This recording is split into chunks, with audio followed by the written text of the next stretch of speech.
नमस्कार सर्वांना, श्री स्वामी समर्थ। आज आपण डोसाची रेसिपी बघणार आहोत। तर डोसे करण्यासाठी मी इथे 2 कप उकडा तांदूळ म्हणजेच बॉइल्ड राईस घेतलेला आहे आणि अर्धा कप आपण पांढरी उडीद डाळ घेतलेली आहे। त्याचबरोबर आपला पोहेचा चमचा जो असतो तो आपण 1.25 चमचे मेथी दाणे याच्यामध्ये घालून घेत आहोत आणि हे सर्व एकत्र भिजत घालायचे आहेत आपल्याला। तर अगोदर आपण हे छान असं स्वच्छ 3 पाण्याने धुवून घ्यायचं आहे आणि मग भरपूर पाणी घालून आपण ते 7 तास भिजवत ठेवणार आहोत। तर मी आता दुपारचे 2 वाजता हे भिजत घालत आहे आणि रात्री 9 वाजता वाटणार आहे। तर असे आपण डाळ आणि तांदूळ आता भिजत ठेवूया झाकण ठेवून। तुम्ही रेशनिंगचे तांदूळसुद्धा वापरू शकता। कधी मी रेशनिंगच्या तांदूळचे तर कधी उकडा तांदळाचे डोसे करते। तर आपल्याला जेव्हा डोस्याचं पीठ वाटायचं असतं, जेव्हा डाळ आणि तांदूळ, त्यावेळेला अगदी एक 10-15 मिनटं आधी अर्धा कप आपण पोहे घ्यायचे आहेत, स्वच्छ धुवून भिजायला घालायचे आहेत। थोडंसं पाणी ठेवायचं आहे आणि भिजवायचं आहे। तर अशा पद्धतीने छान पोह्यामध्ये पाणी मुरलं जातं आणि पोहे आपले छान भिजले जातात। तर डाळ आणि तांदूळसुद्धा अगदी छान भिजलेलं आहे, तुम्ही बघू शकता। फुगून अगदी डाळ आणि तांदूळ आपलं वरती आलेलं आहे। तर जे पाणी आहे वरचं ते आपण काढून घ्यायचं आहे। आता आपल्याला याच पाण्यामध्ये हे पीठ करून घ्यायचं आहे, म्हणजेच डाळ आणि तांदूळ वाटून घ्यायचं आहे। जेवढं पाणी लागेल तेवढं आपण हे भिजत घातलेल्या तांदळाचंच पाणी वापरून वाटून घेणार आहोत। तर आता आपण हे मिक्सरच्या भांड्यात वाटून घेऊया। आता रात्रीचे 9 वाजलेत, मी दुपारी 2 वाजता घातले होते तांदूळ भिजायला। तर आपण हे डाळ आणि तांदूळ एकत्रच घ्यायचं आहे सर्व। त्याचबरोबर इथे थोडेसे पोहे घालून घेत आहे। थोडे थोडे पोहे घालून तांदळामध्ये मिक्स करून घेणार आहे। तर असं आपण आता छान थोडंसं पाणी ॲड करायचं आहे आणि छान असं बारीक वाटण करून घ्यायचं आहे। तर जास्त पाणी न घालता थोड्या पाण्यामध्ये अगदी घट्टही नाही अगदी पातळही नाही, असं मीडियम असं आपल्याला हे वाटून घ्यायचं आहे। असं थोडंसं रवाळ राहिलं तरी चालते। अशा पद्धतीने आता आपण हे सर्व डाळ आणि तांदूळ एकत्र व्यवस्थित वाटून घ्यायचं आहे। जर आपण नुसते पोहे वाटले तर ते अगदी बारीक वाटले जात नाहीत, त्यामुळे आपल्याला डाळ आणि तांदळाबरोबर थोडे थोडे पोहे ॲड करून वाटून घ्यायचं आहे, म्हणजे आपले पोहेसुद्धा अगदी छान बारीक वाटले जातात। तर आपलं हे पूर्ण डाळ तांदूळ आणि पोहे वाटून झालेलं आहे। तर आपण हे छान आता हाताने व्यवस्थित एका बाजूनी छान असं फेटून घ्यायचं आहे। 5 मिनटं आता छान आपण आता हलवून घेऊया। तुम्ही बघू शकता आता हे बॅटर किती थिक आहे, तेवढंच थिक आपण ठेवायचं आहे, यापेक्षा जास्त पातळ नाही करायचं। तर छान आपण एका दिशेने व्यवस्थित फेटून घ्यायचं आहे पीठ, म्हणजे अगदी आपलं छान हलकं होईल आणि डोसे आपले मग छान होतील।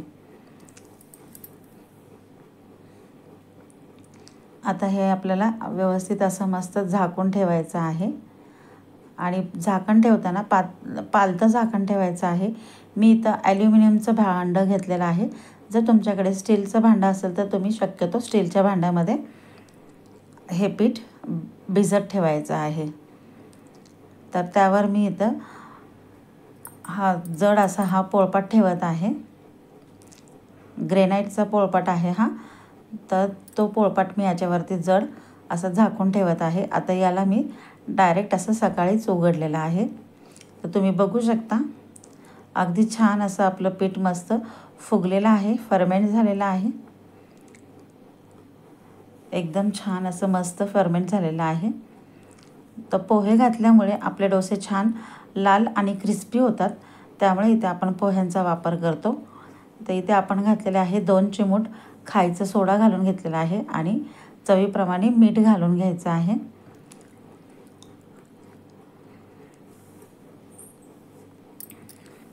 तर डोस्यासाठी आपल्याला लागणार आहे बटाट्याची भाजी, तर ती आपण आता करून घेत आहोत। इथे तेल गरम केलेलं आहे. तेलामध्ये मी थोडीशी चणा डाळ आणि थोडीशी पांढरी उडीद डाळ फोडणी घातलेली आहे. त्याचबरोबर आपण घालून घेऊया जिरं, मोहरी, कढीपत्ता आणि हे छान परतून घ्यायचं आहे. त्यानंतर आपण इथे कांदा घालणार आहोत. कांदा आणि मिरची घालून आता आपण भाजून घेऊया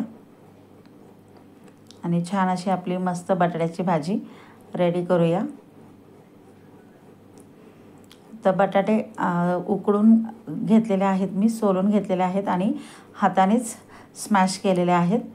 तर डोसे करण्यासाठी आपल्याला भाजी अशी हातानेच स्मॅश करून घ्यायची आहे. फोडी करून न घेता स्मॅश करून घेतली तर अगदी छान बटाट्याला चव येते. तर कांदा मिरची आपले भाजून झालेले आहे. आपण हळद घालून घेतलेली आहे.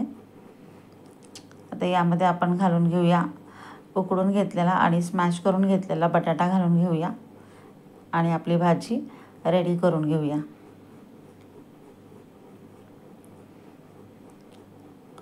तर अगदी साध्या पद्धतीने मी दाखवलेलं आहे.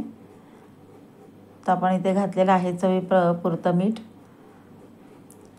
जेवढे तुमचं डोसेचं पीठ आहे त्याच्या अंदाजानेच तुम्ही बटाटे उकडून घ्यायचे आहे. आपल्याला किती भाजी लागेल अंदाजाने तेवढे बटाटे आपण घालून घ्यायचे आहेत.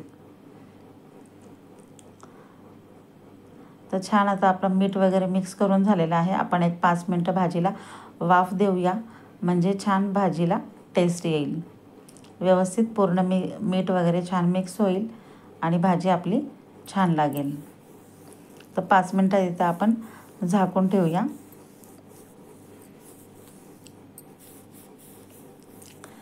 तर तुम्हाला जर रेसिपी आवडत असेल तर नक्की व्हिडिओला लाईक करा, शेअर करा आणि चॅनलला सबस्क्राईब करायला विसरू नका. तर आता आपली ही भाजी रेडी झालेली आहे. आता आपण झाकण काढून घेऊया आणि मग आपण आता डोसे करणार आहोत. तर भाजी आपली रेडी झालेली आहे. आता आपण साईडला ठेवून तवा ठेवूया डोस्याचा. प्रथम आपण डोश्याच्या तव्याला थोडंसं तेल लावून घ्यायचं आहे. तवा गरम झाला की आपण त्याच्यावरती थोडं पाणी शिंपडून व्यवस्थित पुसून घ्यायचं आहे आणि गॅसची फ्लेम लो करून घ्यायची आहे. आणि मग आपल्याला हे डोस्याचं जे पीठ आहे ते पळीने किंवा फुलपात्राने किंवा वाटेने तुम्हाला ज्याच्याने जमतं त्याने ते घालून पसरवून घ्यायचं आहे. गॅसचा फ्लेम लो करायचा आहे, मोठा ठेवायचा नाही, नाहीतर मग डोस्याचं पीठ पटकन शिजलं जातं आणि आपण ज्या भांड्याने घालत आहोत त्या भांड्याला ते चिकटलं जातं. म्हणजे जसं मी आता चमच्याने घातलं तर ते पसरताना त्याला ते चिकटलं जातं, लगेच शिजलं जातं. तर तुम्ही बघू शकता आपला छान असा मस्त डोस्याचा रंग लाल झालेला आहे. तर अशा पद्धतीने छान आपला क्रिस्पी डोसा तयार होतो. जर तुम्हाला लाल डोसे नको असतील तर तुम्ही पोहे स्किप केले तरी चालतील. पोहे नाही घातले तरीसुद्धा डोसे छान होतात, मऊ लुसलुशीत पांढरे शुभ्र असे. तर इथे आता आपण हा कट डोसा करत आहोत. तर थोडंसं मी घरचा मसाला जो आहे कांदा लसूण मसाला तो स्प्रिंकल करून घेतलेला आहे. तुम्हाला हवा असल्यास तुम्ही थोडीशी मिरची पावडर आणि थोडासा गरम मसाला पावडर याच्यावरती स्प्रिंकल करून घेतलं तरीही चालेल. त्यानंतर आपण बटाट्याची भाजी घालायची आहे आणि पूर्ण डोस्यावरती पसरवून घ्यायची आहे. छान पूर्ण असं मस्त भाजी आपली त्या डोस्याला चिकटली जाते. असं व्यवस्थित पसरवून चिकटवून घ्यायचं आहे भाजी आणि मग याला आपण फोल्ड करून घ्यायचं आहे. सगळ्या बाजूने आपण डोसा मोकळा करून घ्यायचा आहे आणि मग असा तो फोल्ड करायचा आहे असा चिकटवत आणि मग त्याला आपण असा कट करायचा आहे. तर हा आपला कट डोसा रेडी झालेला आहे. तर कट डोसा आपण चटणीसोबत खाऊ शकतो. याला आपल्याला भाजीची काही गरज नाही. याच्यामध्ये आपण भाजी लावून घेतलेली आहे आणि प्लेन डोसे आपण भाजी आणि चटणीबरोबर सर्व करणार आहोत. तर रेसिपी आवडल्यास व्हिडिओला लाईक करा, शेअर करा आणि चॅनलला सबस्क्राईब करायला विसरू नका.